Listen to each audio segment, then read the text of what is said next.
Hey guys, today I'm going to show you where the body control module is located on this 2006 Dodge Durango.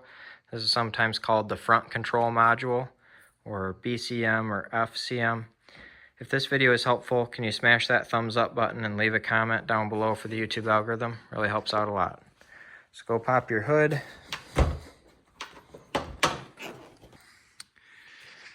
And then the module that we are looking for is located right here. So this is your body control module or multifunction body control module, front control module, whatever you want to call it. This is the module you're looking for right here. So I'm going to have some affiliate links in the description below if you want to check those out.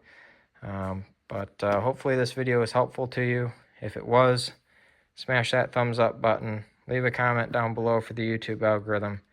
Thank you for watching and have a good one.